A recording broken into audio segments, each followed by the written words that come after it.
Bueno, niños, entonces seguimos acá en esta tercera parte. Vamos a compartir de nuevo la presentación. Y habíamos quedado en esta parte de cuando es sujeto jurídico económico. El otro caso es cuando tenemos que declarar y pagar el impuesto, ¿cierto? Por ejemplo, las personas que tengan que declarar renta, pero que sí les dé saldo a pagar. En ese caso, la persona es sujeto jurídico y también es sujeto económico. ¿Sí? Le toca declarar el impuesto y pagar, sacarlo de su bolsillo. ¿Listo? Compañeros, preguntas hasta ahí. No, profe, pues por mi parte ninguna.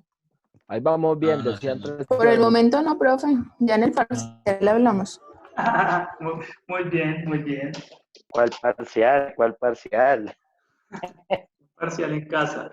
Bueno, una clasificación alude a cuando los impuestos son directos y cuando los impuestos son indirectos, ¿cierto? Vamos a definirlos en función de lo que acabamos de ver. Cuando un impuesto es directo, cuando el sujeto jurídico y económico son los mismos. Es decir, el que declara es el mismo que paga. Es decir, la persona que tiene que pagar el impuesto va y se los entrega directamente al Estado. Por eso se llaman directos.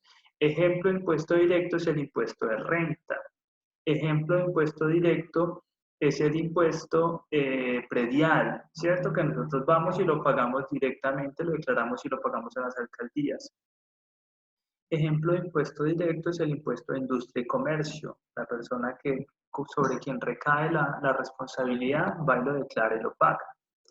¿Cuáles son los impuestos indirectos? Pues son aquellos donde el jurídico y el económico son diferentes. Es decir, una persona lo paga, pero otro lo declara. Ejemplo del impuesto indirecto es el IVA, ¿sí? Nosotros como consumidores lo pagamos, pero a la DIAN se lo declara el comercio, el establecimiento comercial, ¿sí? Entonces digamos que ahí hay un puente. El establecimiento comercial es un intermediario entre nosotros y el Estado. Y por ende, nosotros no declaramos el impuesto, lo pagan ellos. ¿Quién tiene otro ejemplo de impuesto indirecto para que me aporte?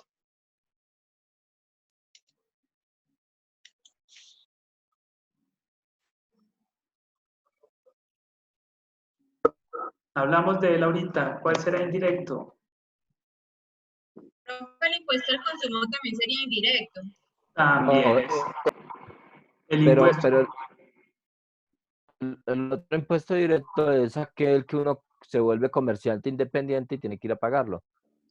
No, pero fíjate que no, el IVA, así tú lo declares, sigue siendo un impuesto indirecto porque el IVA que tú declaras no es tuyo. O sea, si tú eres el comerciante, el IVA que declaras, que le estás pagando al Estado, es un IVA que recaudaste de terceros. Entonces, así tú lo declares, sigue siendo un impuesto indirecto porque ese impuesto no está, la obligación económica, el peso económico no es tuyo, no lo pagas tú, lo pagaron otras personas. Prácticamente tú como comerciante vienes siendo un recaudador de ese impuesto para pagárselo a la DIAN. Profe, ¿Sí soy claro? Sí, señor. Ok, Jorge, dime. el impuesto de renta, profe, es un impuesto directo. Es directo, el impuesto de renta es directo, ¿sí? Lo pagamos, lo declaramos y lo pagamos directamente. ¿Cuál otro es indirecto? El impuesto al consumo, muy bien. ¿Y qué pensamos en el gravamen al movimiento financiero? ¿Cuál es el gravamen al movimiento financiero? Las cuentas. El 4 por 1000. 4 por mil. Ese no lo descuenta por derecho el banco, ¿cierto? Sale de nuestro bolsillo, pero nosotros no lo declaramos. Al gobierno se lo declaran las entidades financieras, ¿o no? Sí, sí lo declara la entidad financiera, pero si no lo descuentan de forma directa. Ajá. Sí, pero no lo declaramos nosotros. la retención en la fuente sería un impuesto directo. O sea, tiene que ver con el impuesto de renta. Exactamente, pero recordemos que la retención en la fuente no es un impuesto, sino un mecanismo de recaudo de impuesto. El impuesto es el impuesto de renta, ¿sí?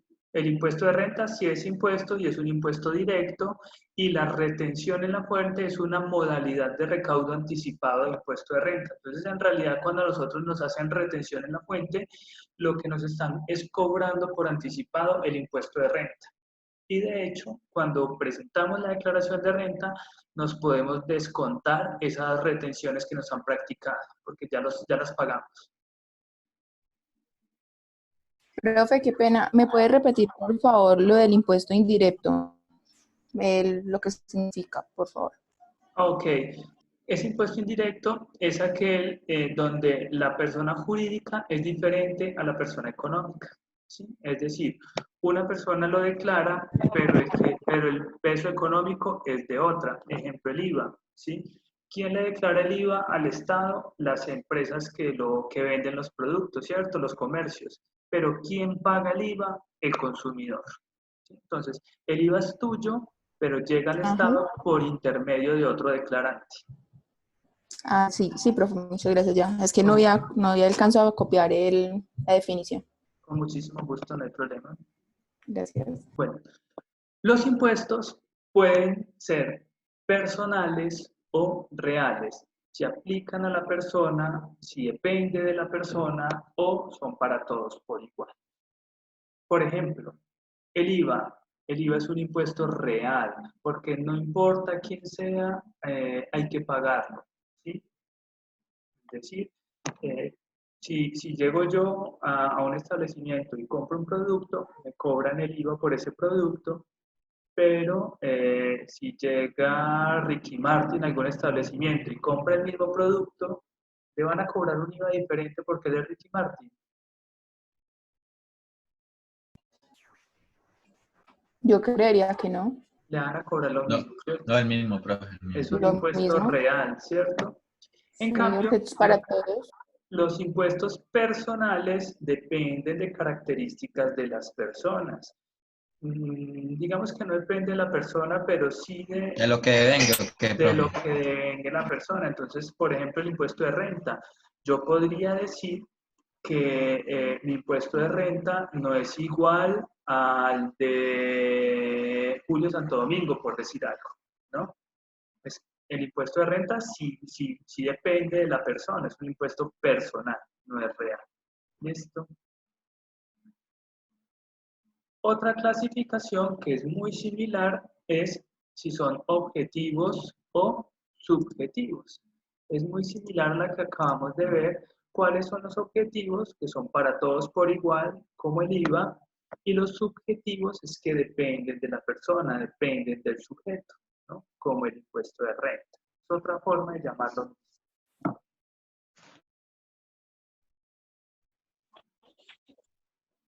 También tenemos impuestos que son instantáneos o impuestos que son de periodo. Yo les decía ahora, vamos a hablar un poco de eso en cuanto a la periodicidad del impuesto. Hay impuestos que se causan a través del paso de un periodo de tiempo y hay impuestos que se causan inmediatamente. Por ejemplo, el IVA, pese a que su periodo de declaración es bimestral para las empresas, es un impuesto que se causa instantáneamente. ¿Cuándo se causa el IVA? Cuando yo hago la transacción, cuando yo compro, ¿cierto? Inmediatamente. En cambio, el impuesto de renta es un impuesto de periodo, porque la renta es, en palabras simplistas, pues, digamos, resumiendo, es la utilidad que se obtiene, ¿sí? Y la utilidad no se obtiene en un momento específico, se obtiene en un periodo de tiempo, hay que evaluar un periodo de tiempo, ¿sí? Entonces, la renta es de periodo. El impuesto de industria y comercio. ¿Qué grava el impuesto de industria y comercio, niños?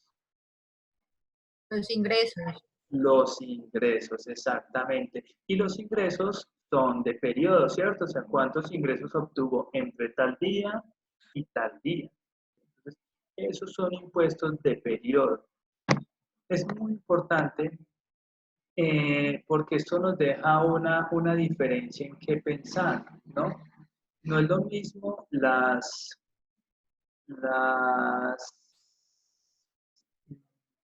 modificaciones que pueda surtir un impuesto instantáneo que un impuesto de periodo. Por ejemplo, si a nosotros el gobierno hoy nos dice, miren, la tarifa del IVA va a cambiar, ya no va a ser del 19, sino del 21%, podría inclusive aplicarnos ese cambio de tarifa a partir del mes entrante, de mayo, por ejemplo. Pero si el gobierno fuese a decirnos que lo que va a cambiar es la tarifa del impuesto de renta, ¿qué tendrían que hacer ellos? ¿Podría aplicar para este año? Ahí ya no podría. Es decir, estamos en el 2020. Si ellos van a cambiar la tarifa del impuesto de renta, vamos a suponer que la van a poner del 37%, tienen que aprobarla este año antes del 31 de diciembre y ese aumento en la tarifa del impuesto de renta ya no aplicaría para la renta que generemos en el 2020, sino la que generemos en el 2021. En cuanto a impuestos de periodo, no nos pueden cambiar las reglas en el periodo que estamos ejecutando. Entonces, digamos, si ellos hoy dicen vamos a cambiar la tarifa de impuesto de renta al 40%, entonces las declaraciones de renta del 2020 que se presentan en el 2021 no aplicarían con la tarifa del 40, sino con la que tenemos ahora, y la renta que generemos en el 2021 que se presentaría en el 2022, ahí se aplicaría esa tarifa. Es decir, el primer impuesto que pagaríamos sería el del 2021, el del año entrante. Es por eso que muchas veces nosotros vemos al gobierno, al Congreso, sobre todo cuando se trata de reformas tributarias, la última ley de financiamiento que llamó el gobierno, votándola como comenzamos en el debate, a pupitrazos en diciembre ya para acabarse el año. ¿Por qué corren tanto y se trasnochan para aprobarla en diciembre a pupitrazos? Pues para que aplique para el año que empieza en enero, ¿sí? Si ellos se duermen y no logran aprobarla en este diciembre, ya los cambios que introduzcan en la normatividad ya no les va a aplicar para el año que viene, sino para el de arriba. Entonces, por eso muchas veces ellos corren en aprobar eso así. Muy bien, ¿hay preguntas?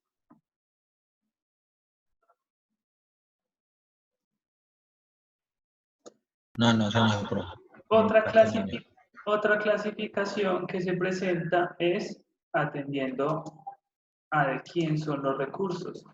Si son impuestos nacionales, es decir, dineros del gobierno central, si son departamentales, si son de los departamentos o si son municipales. En cuanto a los impuestos nacionales, pues son los que están administrados por la Dirección de Impuestos y Aduanas Nacionales, DIAN. Allí tenemos el IVA, allí tenemos la renta, allí tenemos el gravamen al movimiento financiero.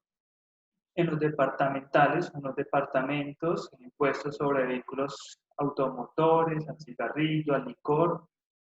Y en los impuestos municipales son los que administran los municipios, las alcaldías, ¿no? Allí tenemos el impuesto predial, el impuesto de industria y comercio y otros que vamos a mencionar cuando empecemos a trabajar ese tema.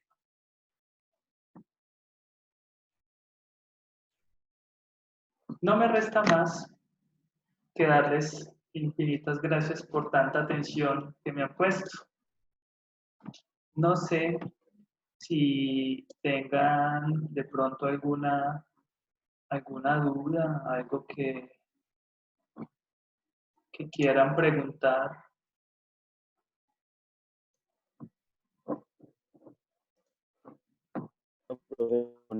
De mi parte, no. Por el momento vamos bien, profe.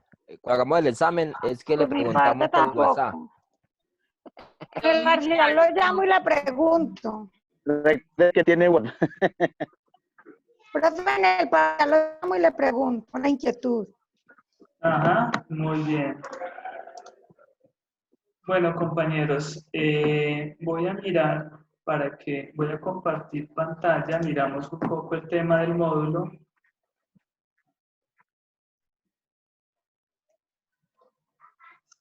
Yo reviso por acá. Pero repite, por favor, que no se le entendió nada.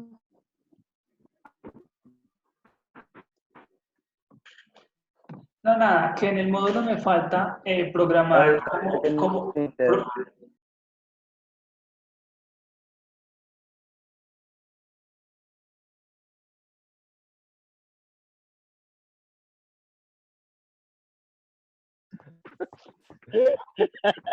compañeros, ¿me escuchan ahí? Sí, señor. Sí, profe, ahí lo escuchamos. Ok, que me falta hacer como la programación de los tallercitos que vamos a ir diseñando a lo largo del ciclo. Entonces, este fin de semana me pongo juicioso a poner el día para que estén pendientes de la plataforma, la programación y qué talleres de pronto tenemos ahí. ¿Listo? Yo se los comunico por ahí. Listo, profe. Bueno, profe. Profe, muchas gracias. Bueno, niños, si no es más, si no tienen dudas. ¿Ya se acabó la clase? Ya. ¿Ah? Claro. Ah, Es no. que usted llegó tarde. Usted llegó Como que es tarde, mejor ya. tenerlo en persona. Le digo muchísimas gracias a todos por la atención que me prestaron. Profe, a usted explica muy bien. Muchísimas gracias. No, Gracias. a ustedes. Gracias, profe. Gracias, profe. Gracias, Bien, profe. buenas. Gracias, profe. Muy queridos Gracias, todos. profe. Que Dios los Profe. bendiga. Ahora subo los videos también de la sesión de hoy a la plataforma y validen si encuentran las diapositivas, si no me lo comunican. ¿Listo? Bueno, profe, gracias. Bueno, profe, gracias. profe, Que tenga gracias. buena noche. Síganse cuidando en sus casas y que Dios los Gracias, bendiga. profe. Chao. Chao, profe, gracias. Igualmente, chao.